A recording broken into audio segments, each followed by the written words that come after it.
नमस्कार मित्रों, मैं डॉक्टर हर्षद रावल अहमदाबाद से आपका स्वागत करता हूं।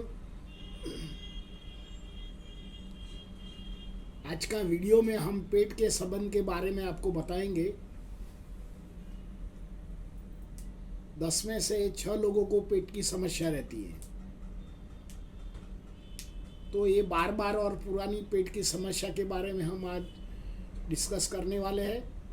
तो ज़रूर से हमारा जो वीडियो है शुरुआत से लेके अंत तक ज़रूर देखना।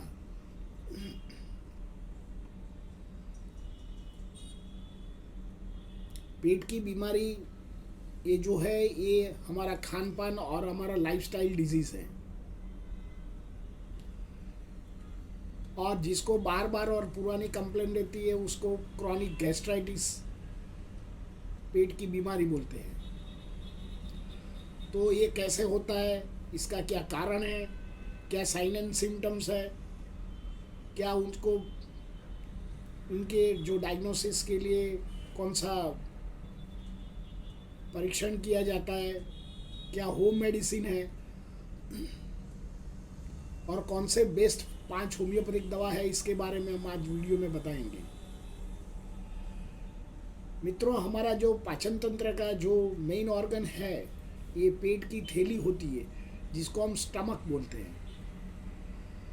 ये स्टमक में खुराक जाता है और पाचन क्रिया अनुसार हमारा जो शरीर में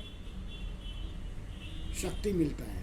तो ये जो पेट की थैली है जिसको हम स्टमक बोलते हैं, इसमें मेनली एक एसिड उत्पन्न होता है और एक पेपिन उत्पन्न होता है।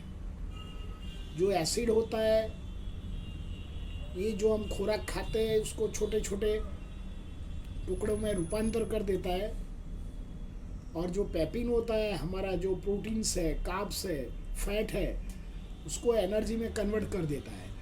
और यहाँ एक स्टमक में छोटी छोटी एब्जॉर्प्शन लाइन होती है, इसमें एब्सॉर्प्शन हो जाता है प्रोटीन का और शरीर को शक्ति मिल जाता है। पर कई बार जो एसिड ज़्यादा उत्पन्न होने के कारण जो स्टमक के अंदर की जो लाइनें खराब हो जाती है लॉन्ग टर्म, और इसमें कुछ सूजन आता है और अल्सर हो जाता है या कोई खरोंच आ जाती है और ये लॉन्ग टाइम रहता है, तो इससे जरिए पेट की बीमारी रहती है। भूख नहीं लगता है, एसिड ज़्यादा उत्पन्न होता है और ये जो अंदर की लाइन है डिस्टर्ब हो जाती है, क्योंकि पेट की संरचना के अंदर, पेट की अंदर दीवार में एक पतला गद्दी जैसा एक कवच होता है। ये ज़्यादा एसिड उत्पन्न होने से डिस्ट्रॉय हो जाता है, और ये जो थैली है जो स्टमक की, इसमें अल्सर फॉर्म होता है, ये लॉन्ग टर्म अल्सर होता है, तो सो मेनी कॉम्प्लिकेशंस हो सकता है। तो इसका क्या मेनली कॉज है? सबसे पहले जो कॉज है ये ऑटो इम्यून डिजीज़ के शरीर खुद कोई रोग उत्पन्न करता है, इससे जरिए हमको पेट की बीमारी जन्मजात रहती है। कोई भी पैथोलॉजिकल परीक्षण करते हैं तो हमको मालूम नहीं पड़ता, इंडोस्कोप करो या गैस्ट्रोस्कोप करो, दर्दी को वीकनेस लगता है, पाचन स्लो हो जाता है, गैस हो जाता है, नौशिया हो जाता है, उल्टी उपका रहता है, पेट खाने के बाद भारी रहता है। तो ये जो रोग है ये ऑटो इम्यून होता है।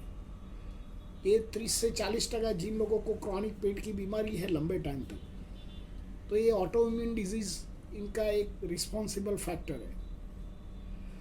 सेकंड नंबर का हम विचार करते हैं तो जिसको एच पाइलोरी नाम का जो बैक्टीरिया होता है, हेलिकोबैक्टीरिया जिसको बोलते हैं, ये हमारा जो खान पान का जो प्रॉपर हाइजीन फूड नहीं मिलता है और हम आउटसाइड फूड खाने का हमारी टेंडेंसी रहता है, तो ये जो बैक्टीरिया है लॉन्ग टर्म हमारे स्टमक में रहता है, तो स्टमक की इनर लाइन खराब कर देता है और स्टमक में ऊजिंग आ जाता है और अल्सर फॉर्म कर देता है। तो ये H pyloric also this responsible for chronic gastritis.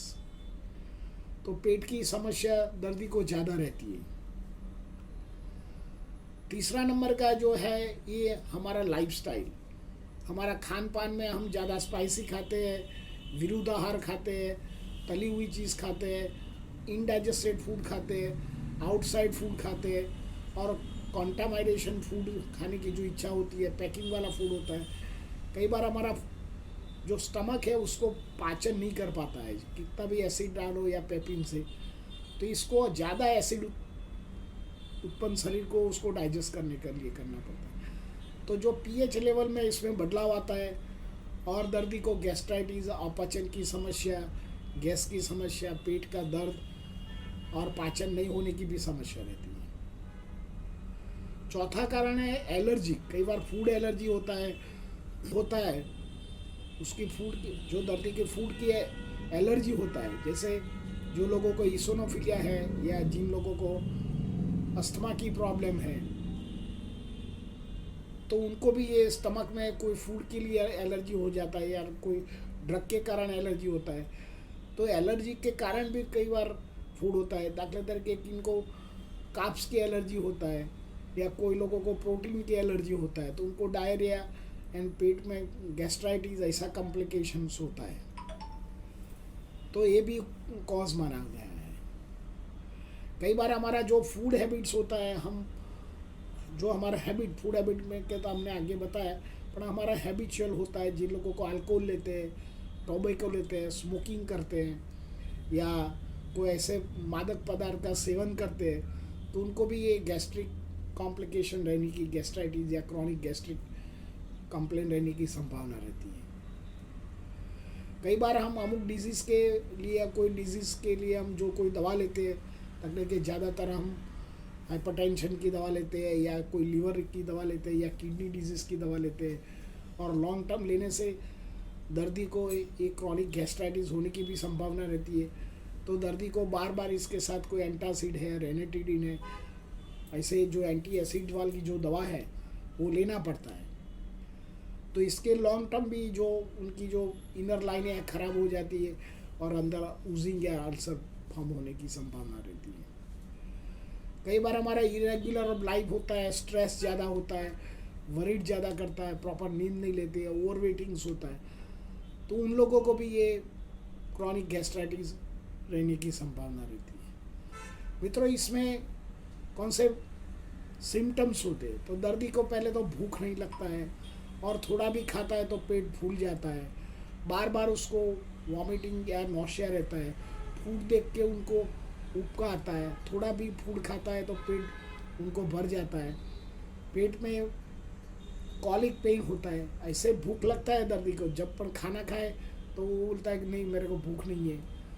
कई बार वॉमिटिंग हो जाता है, कई बार खून की भी वॉमिटिंग आता है, कई बार फूड देख के भी उनको नौशिया रहता है, कई बार हेडेक रहता है, छाती में जलन रहता है, पेट में भी जलन रहता है, पेट में मरोड़ भी आता है, और कई बार तो कफ में या स्टूल में ब्लैक कलर का भी स्टूल होने की संभावना है।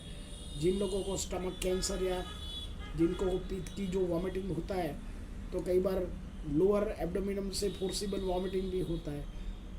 कई बार लॉस ऑफ वेट हो जाता है, दर्दी को मसल मास इंडेक्स भी लो हो जाता है, दर्दी की जो स्किन होता है वो पतला हो जाता है, उसका नाखून है, हेयर फॉल्स हो जाता है, दर्दी को कॉन्फिडेंट नहीं रहता है, उसको मेंटली फिजिकली अनजातीय वीकनेस लगता है दर्दी को, बैठे बैठे उसको स्वेटिंग लग जाता है, और थोड़ा भी खाए तो पेट उनको पत्थर जैसा ऐसा लग जाए। तो ऐसे कंडीशन क्रॉनिक गैस्ट्राइटिस में देखा गया है।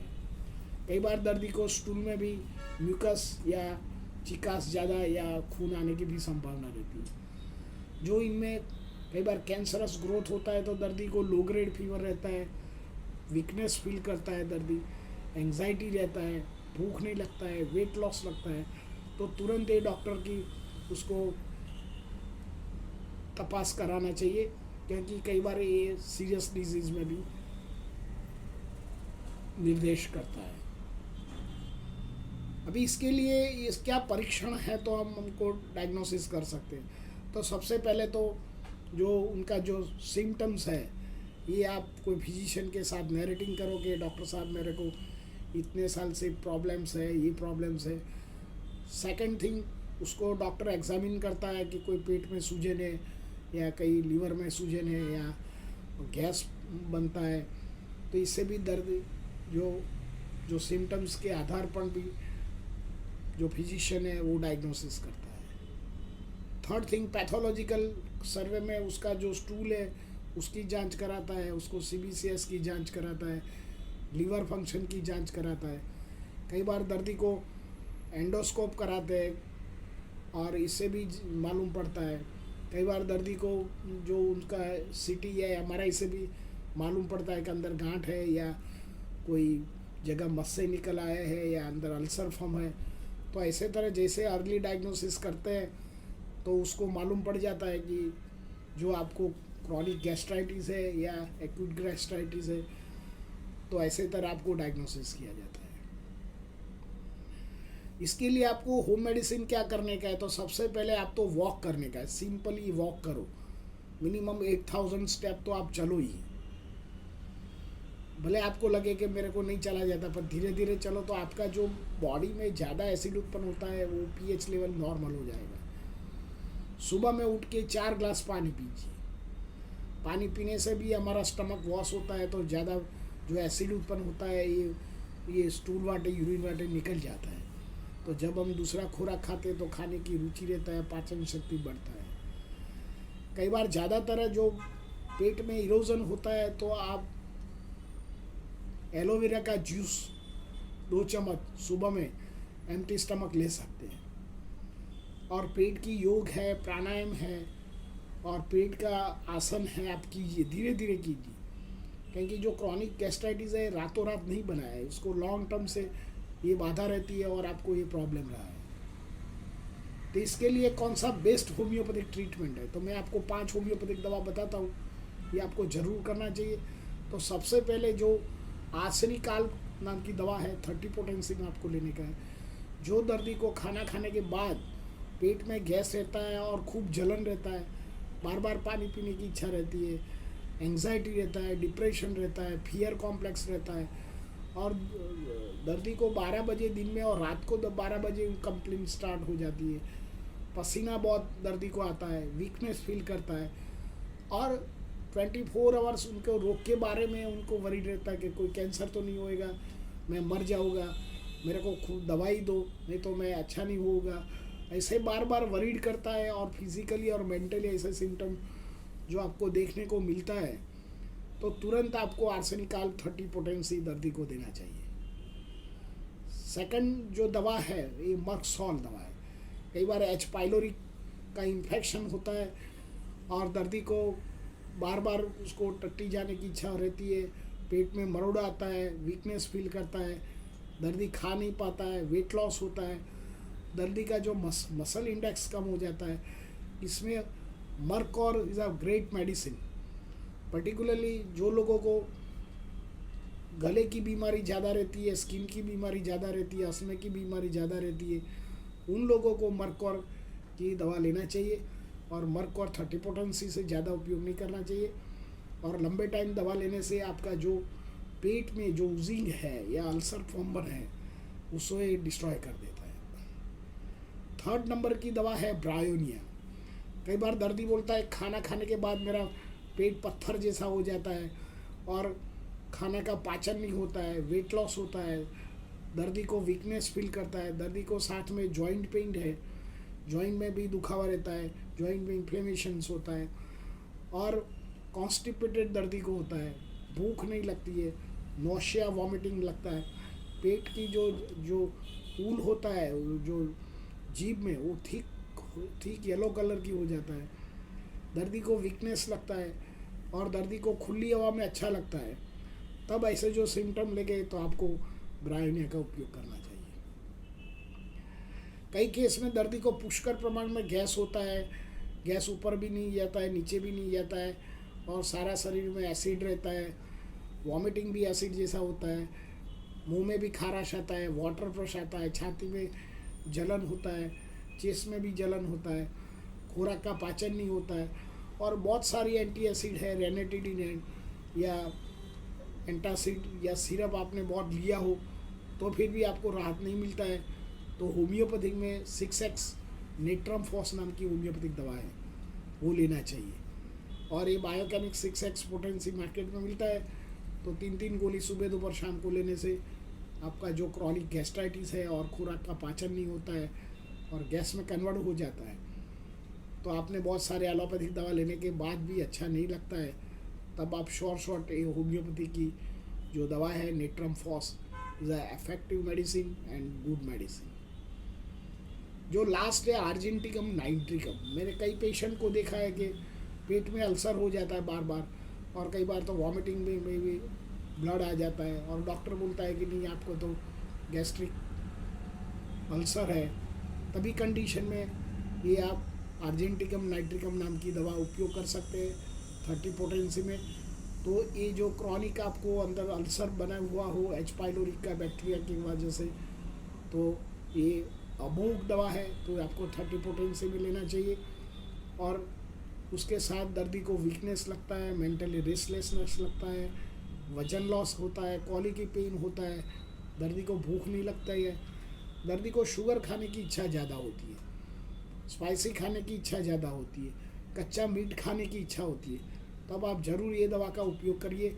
मैंने कई पेशेंट को दिया है, और जो क्रॉनिक में भी क्रॉनिक जो दर्दी है उनको बोला गया है कि भाई आपको एडिनोकार्सिनोमा है, तो मैंने ऐसे कैंसर वाले स्टमक में पेशेंट में भी ये दवा दिया है, और आज भी पेशेंट 10 से 12 साल तक जिया है। इसलिए ऐसा नहीं है होम्योपैथिक में स्टमक का कैंसर हो या इंटेस्टाइन का कैंसर हो या आपको ईसोफेगस का कैंसर हो, तो इसमें होम्योपैथिक में बहुत अमोघ दवा है। आपको जब भी ऐसा कोई रोग के बारे में संज्ञान मिले तो आपको ज़रूर कोई होम्योपैथ के पास जाके या हमारा सेंटर में आके भी आप स्टमक कैंसर की भी दवा ले सकते हैं। मित्रों, मेरा ये वीडियो आपको अच्छा लगता है तो आप ज़रूर आपके ग्रुप में शेयर करना, और आपको कोई भी सुझाव है तो हमको कमेंट बॉक्स में आप लिखोगे, तो आपका जो सुझाव है हम उसको अच्छी तरह ट्रीट करेंगे। मित्रों, ये वीडियो आपने देखा बदल आपका खूब खूब आभार। Thank you.